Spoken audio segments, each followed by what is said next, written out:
I'm seeing a growing problem in that a lot of our founders we work with are growing their top line revenue, but they're always battling to fund that inventory growth, right?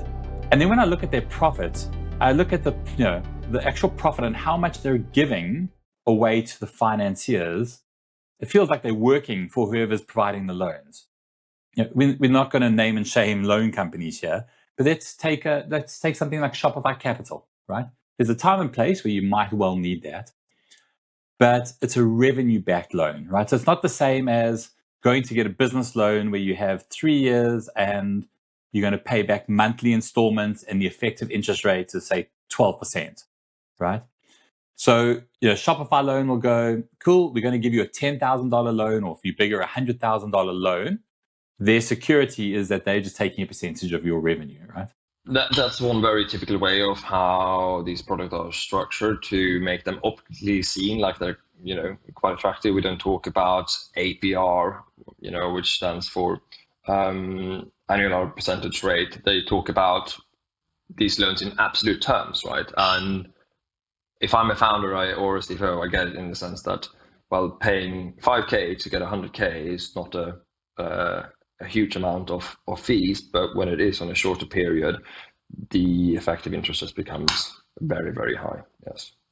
And then always there's like a maximum term. The maximum term will be 6 months, but you end up paying back that loan in like 12 weeks usually, right?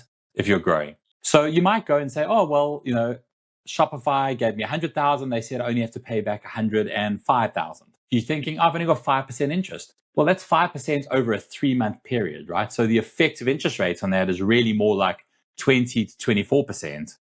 What do you suggest in terms of understanding how to do those calculations? Is there some kind of simpler advice to how to roughly estimate that? I would say as a kind of a rule of thumb, if you want to do some calculations or estimations, very, very quick and dirty, if you're getting a discount fee or an advance rate on a revenue-based financing facility, I would say you can take the discount fee and multiply it with 2 or 3x.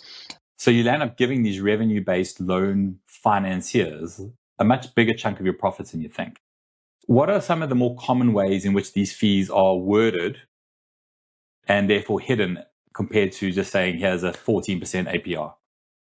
Structure we see quite often is that they apply sort of a discount rate where you, for example, would pay all of the interest of the facility up front. So it's deducted from your principal. I'll want to take out a loan for 100K, let's say. And then a lender will say, we'll apply a 10% discount fee on that. You will pay your interest up front. So that means they will only give me 90, but I will pay back 100.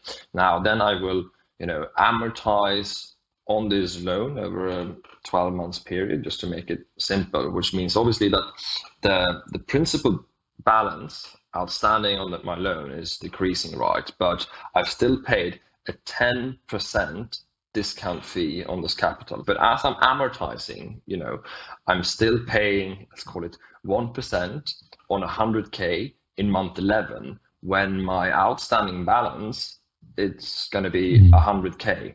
So then my interest rate is, hundreds and hundreds of percentages in the last month. And it also kills the cash flow, right? So you've borrowed that 100K to pay a deposit on inventory that you haven't yet received and you haven't started selling. So now you're paying for that loan out of your previous inventory sales, and it arrives. Now you've got to pay the other 70%, but you haven't increased just your profits at all. So it turns into a bit of a debt trap cycle at a crazy interest. You're actually just giving away. Who's getting the profit, right? Now, what I will say, these products can and often have a purpose, but it's just good to be aware about what the true cost is, because what we often see is that people think that they're paying very, very low rates and therefore are not seeking new alternatives in terms of financing, even though they have become safe investment for a lender, but they think that they have very, very good terms and therefore they're potentially not seeking other options. So they are hiding these fees. Let's be clear.